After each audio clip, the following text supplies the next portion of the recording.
All right, ladies and gentlemen, welcome to the new podcast. Nope, that sucks. Let's try it again. All right, ladies and gentlemen, welcome to the new episode of the S3 podcast. As always, I'm Mike Sanders. The dude with the dreads is Jonathan Woolley. Woolley, what are we talking about today?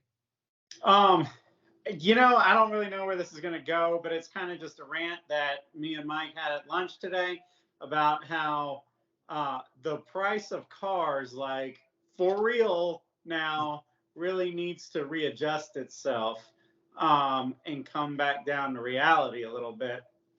I think in general, I mean, that's obvious. You guys already know this. People are paying $70,000 for a $50,000 truck. And even that's being generous. And I feel like people are still being stupid and doing the it is what it is thing and you got to pay to play thing. All right, fine, I get it. But we're heading towards a damn disaster when we're doing that. The other nice little curveball that's been thrown at us is since these people have spent like 20 grand over what they should have for these new cars, the price of gas has doubled.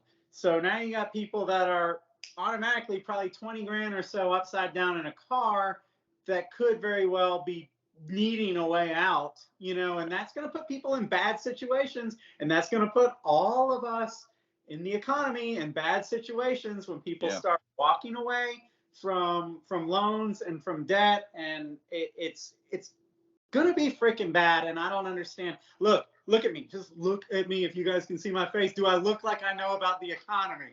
I don't. But I know I have enough common sense to know that there is a value to a car, no matter what you say it is, no matter what, the freaking dealer is trying to mark up, over a sticker or whatever. There is a value to a home, no matter what you say it is. And my wife kills it in real estate, and she's already starting to see some stuff going down. The rates are going up. It's making the values go down. People that have been spending way too much and going over asking and all this stuff on houses, they're going to be in bad situations. The same thing for the cars. Cars and homes are your two biggest purchases. When that goes, everything's going to go. Do we not learn from history? We've been through this before. Not even that long, just in 2008. Yeah, not long ago.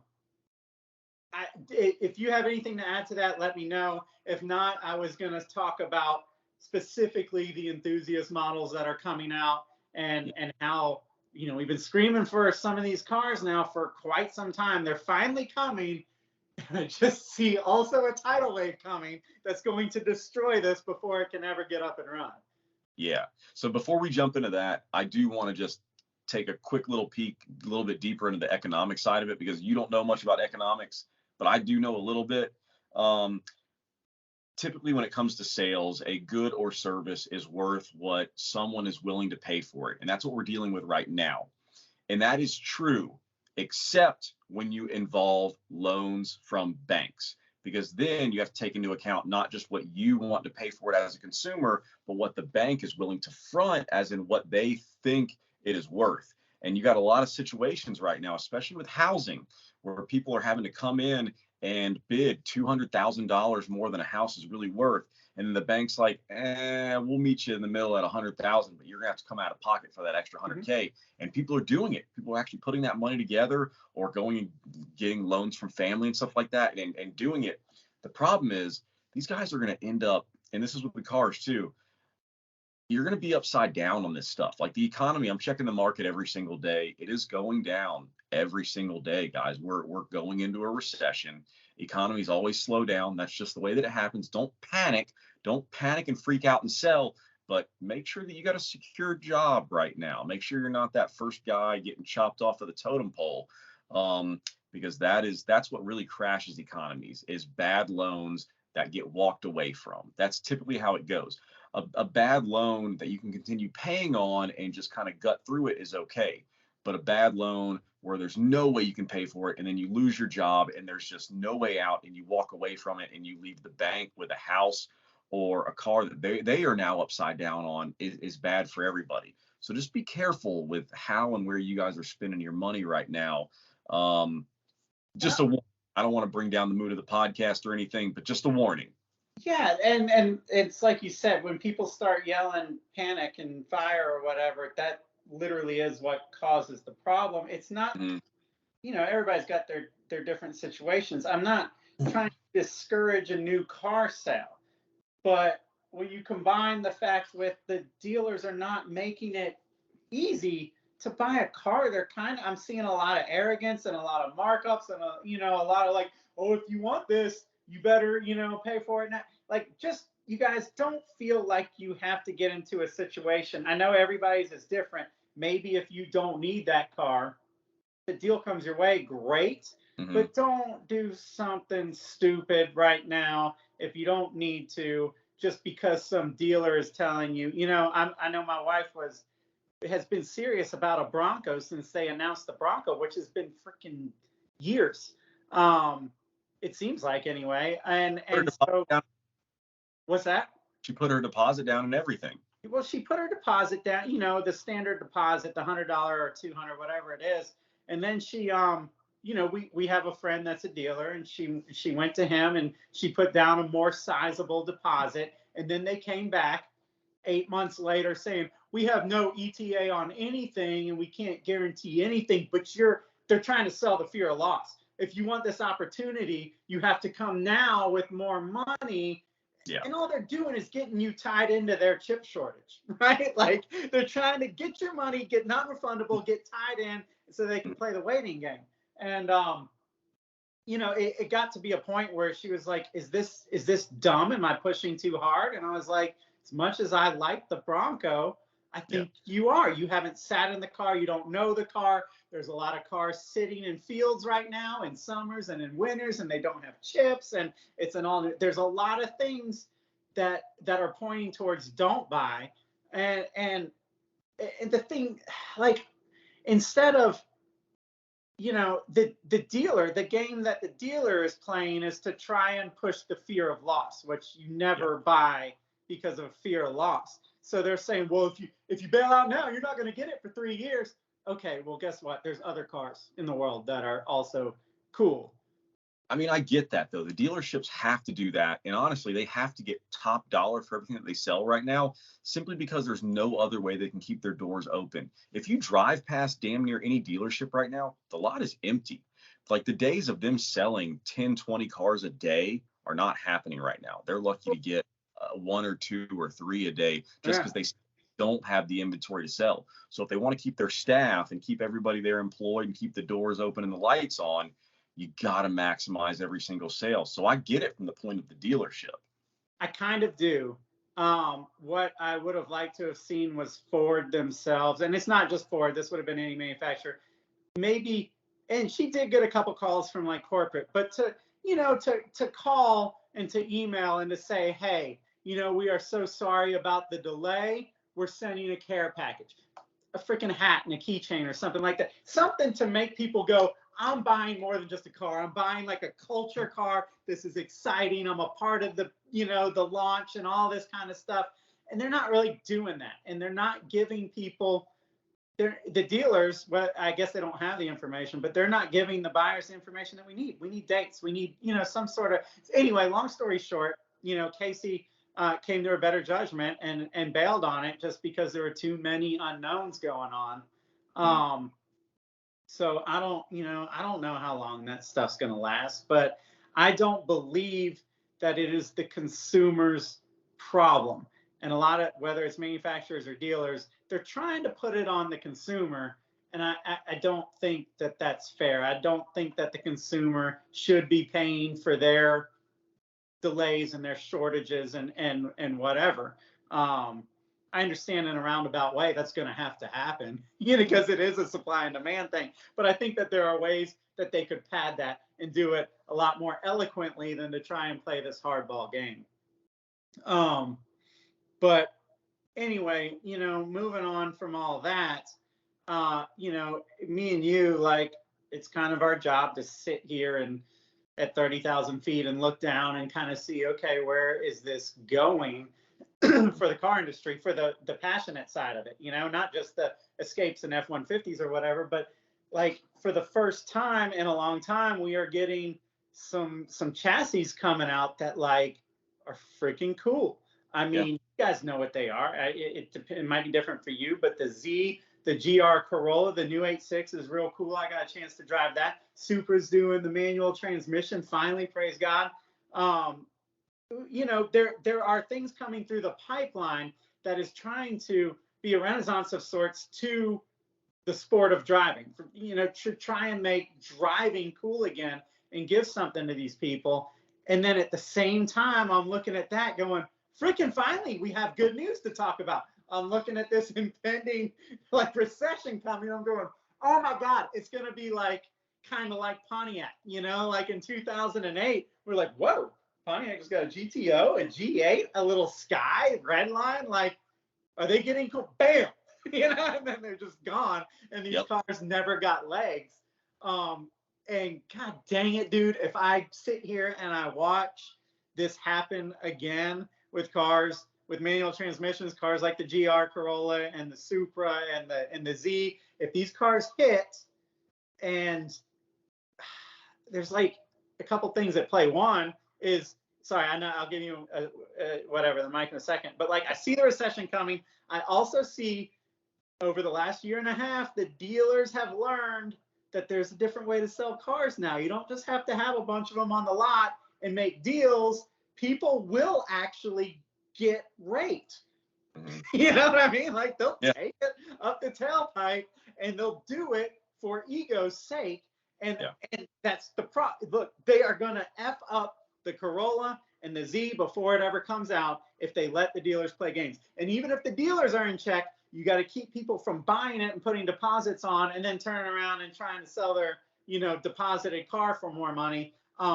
What it's going to do is it's going to, in this climate, YouTubers will buy it to get clout and to get content. They will take it up the tailpipe because they'll justify it on that end to be the first. Car companies in the aftermarket will buy them and they'll take it up the tailpipe because they can justify it and they can make social media content. And that's what rules every freaking company nowadays. And they'll get with their other buddies in the industry and they'll put $100,000 worth of parts on it for free. And they'll absolutely vomit all over the internet with it. And it will make people lose interest before they can ever go in a dealership and get one. So between markups and overexposure, like these cars are at risk right out the gate. Yeah. I mean, I don't know which death is worse, and I don't know which one's going to happen. It all depends on timing. But yeah, if the economy goes bad, all these cool cars that we're talking about that are coming out, they're probably going to get botched because who the hell buys a sports car in the middle of a recession? So that'll kill it. And then that immediately gives them the ammo to say, see, nobody wanted that car. Or does the economy start to go strong again, or at least as strong as it is right now, and the prices stay high and nobody wants to go and spend $80,000 on a Supra or $50,000 on a Corolla GR because you can't justify it because it's, I mean, let's face it, unless you're like a kid straight out of college, that's going to be a secondary car for somebody like me or you. We got kids. That's not a primary car. So yeah, I'm curious to see which death it's going to kind of have. Yeah, you can't sucker your customers. You cannot spend full-size F-150 money with all the bells for a Corolla.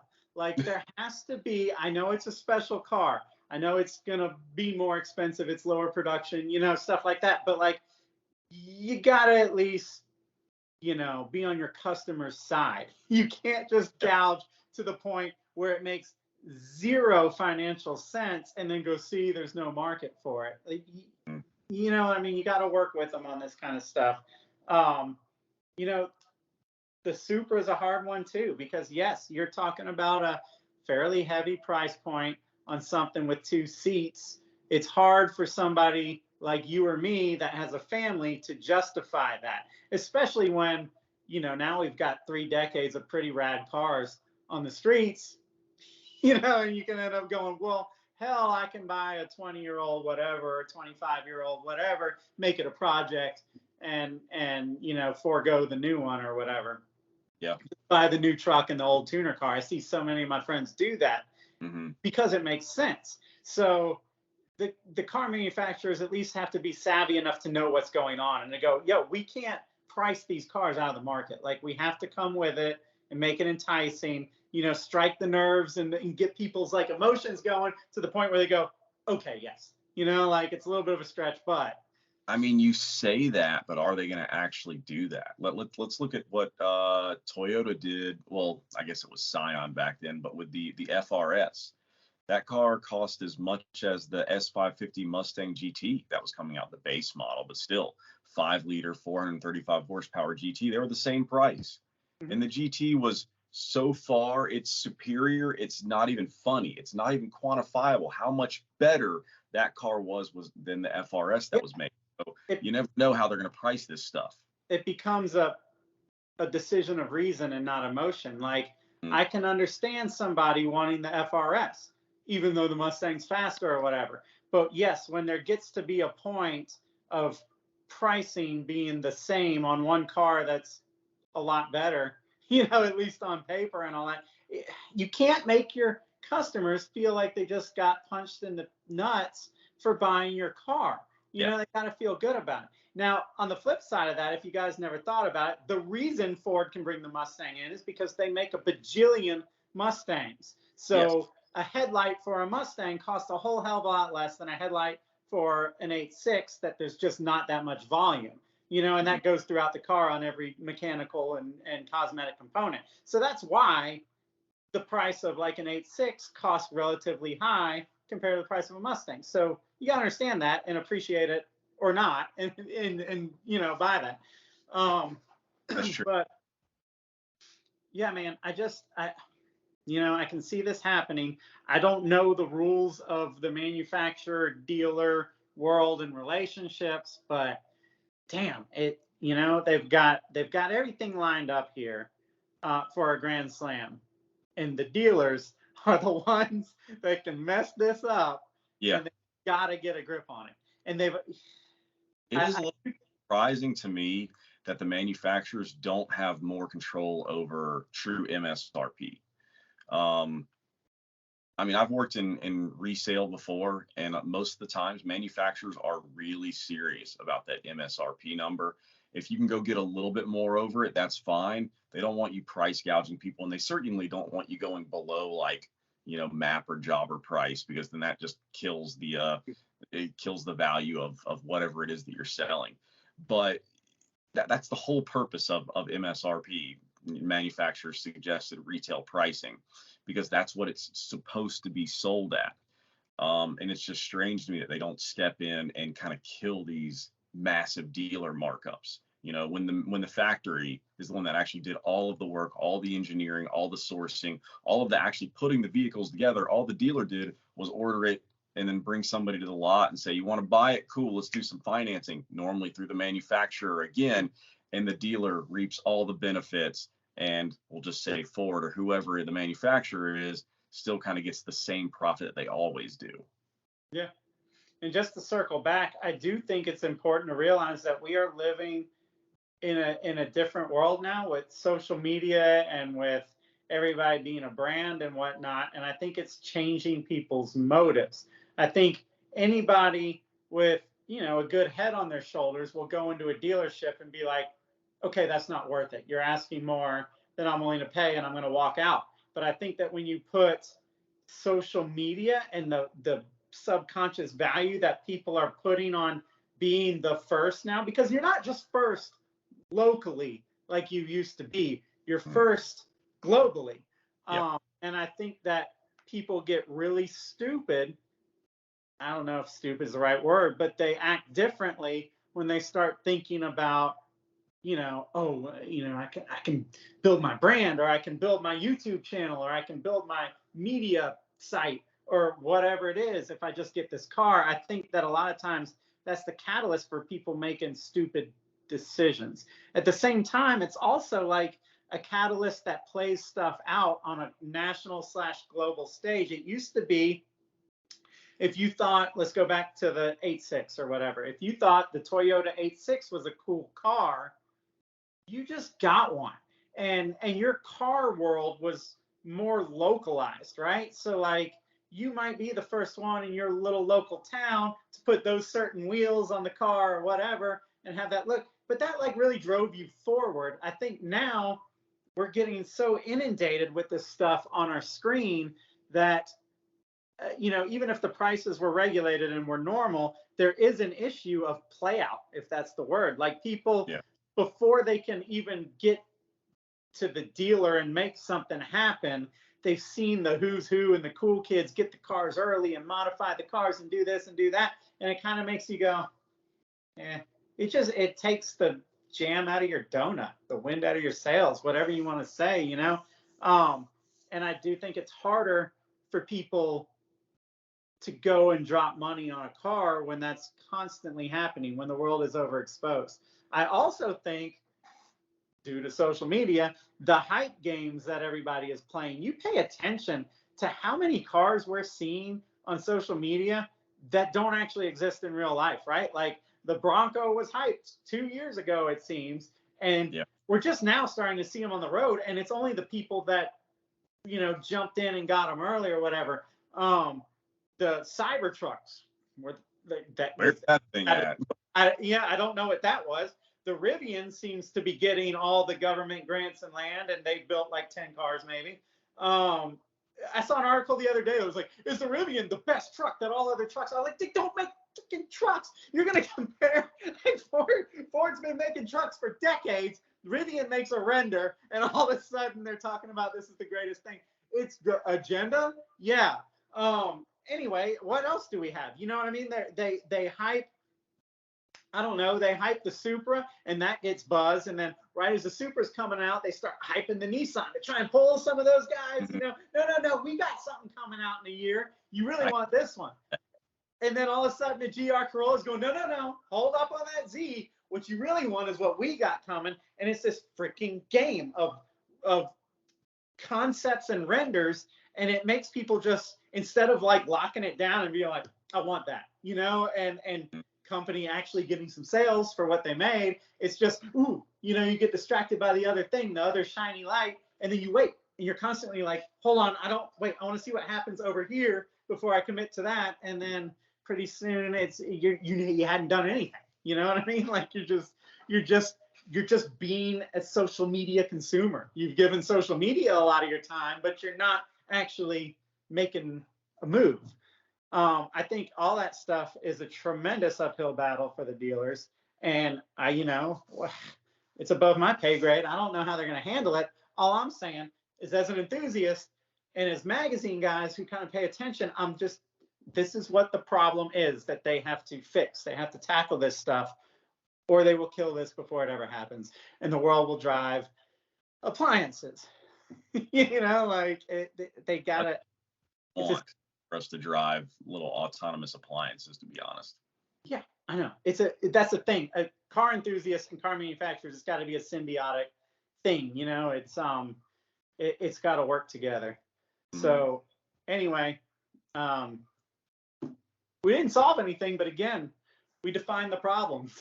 We sure did. I'm actually going to throw one more wrench into the problem just to kind of make everybody think and possibly take all the points that we just made and blow them out of the water a little bit. What if, stay with me here for a minute, everybody knows what inflation is, right? But what if everything that we're seeing as far as homes and food and cars that we deem as overvalued and just paying too much for, what if it's not? What if over the past 2 years, we've literally just printed so much money that our dollar is worth so much less now, and that just is the new price of goods? It's kind of a terrifying thing to think of, because we all look at this and say, hopefully this is temporary. Surely to God, we don't have to live with these ridiculous prices forever. Well, maybe that's not true. Maybe we do. I don't know, just something to kind of think about there to end the podcast. I do think since Corona and all of everybody's reaction, not only to the pandemic, but to financial situations about the pandemic, I think that businesses, especially ones that are big enough to be manipulative, have learned a lot about consumerism and what people will actually tolerate and what they will actually do. So it is a scary. Yeah, but they have learned what people are willing to tolerate and pay for during a booming economy like we've never seen before. That's kind of over, like, or it's ending right now. So they're still going to have to change and go back to doing things the old way, because that way of just saying, sorry, man, if you want it, it's way, way, way more than it was before. That's not going to fly anymore. Nobody's going to be I able to mean, afford that. do you think the days of dealerships having just a vast selection of cars where you can go in and be like, let's talk about this one. What can we do on this one? Maybe it's not got all the options I want, but if we can talk, like, are those days over? Is it turning into order your car online, we'll go ahead and receive it for you and then take a cut? Well, that was my initial thought, but it's really the dealers that are kind of doing this. Well, it's a little bit of both, actually. It's also a supply and demand issue. The manufacturers are holding back vehicles because they literally can't supply finished vehicles right now because of the chip shortages, and I'm sure there's other parts and stuff as well. But the chip seems to be the main culprit. And the dealers, I don't know. I don't know if the dealers are trying to order cars like crazy and just can't get. I mean, I'm sure they probably are, right? No, I Maybe see.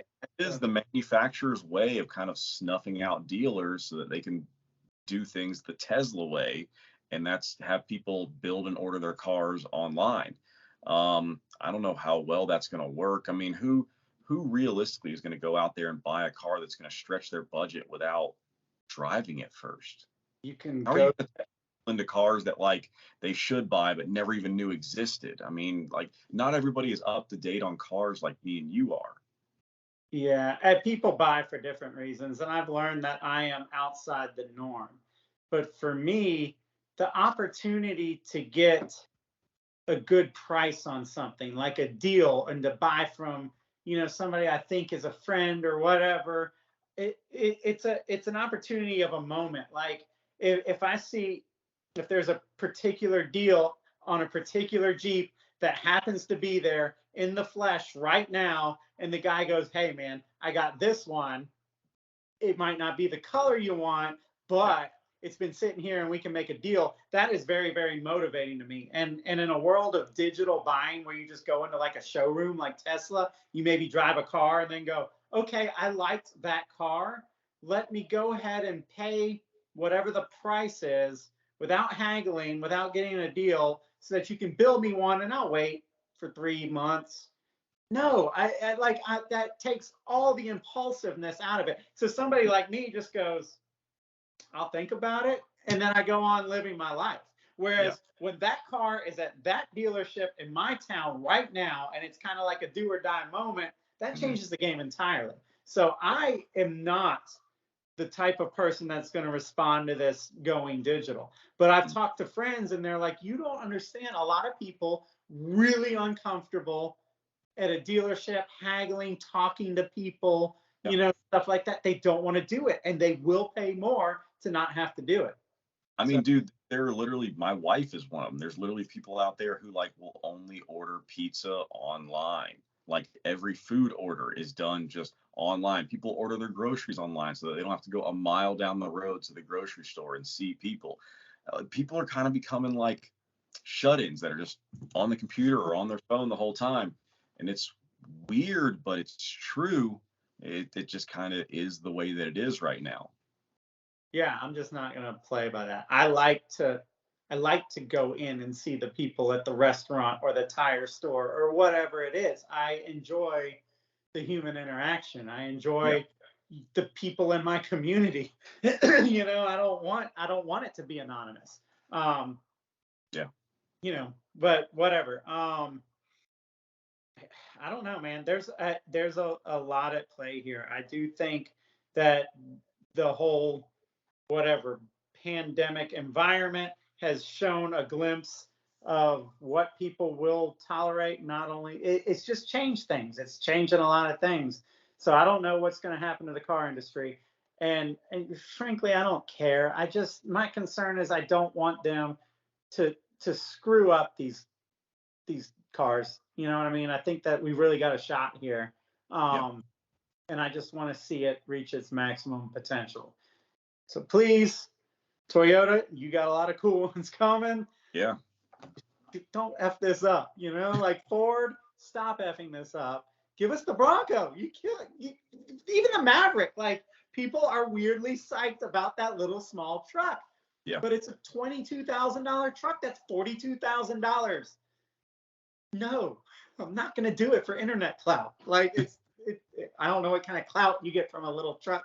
But anyway, like, it's just dumb. Like, at least in the US, there are a lot of people out there who get off on maybe not overpaying, but just like being able to say, yeah, man, look at that, whatever over there. I paid X amount of dollars for that. People really kind of get off on being able to show that they were able to throw their wallet down on that. It's a flex. It's an American flex, to throw your wallet down, just like you said. The problem is when this all comes to head and they're upside down and gas is twice as much as it was 3 months ago, there's problems, and it's gonna be a big freaking problem.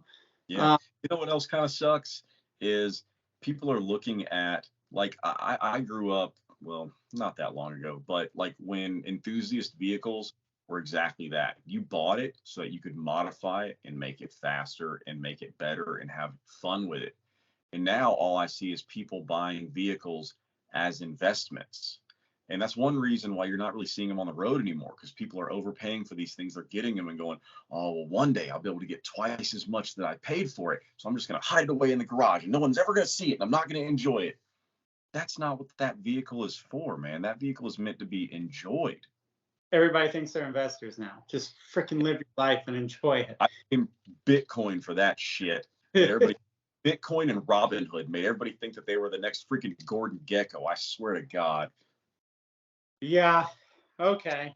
So on that note, please, for the love of God, you guys control your inventory and your prices and let us buy these cars. We want them. We've been wanting them. You made them. This is all lining up to be beautiful, beautiful little union here. Let's just let it happen. Anyway, if you've listened this far, we appreciate you. Yes. And we'll see you again soon. I'm Wooly. It's Mike Sanders. Later. See ya.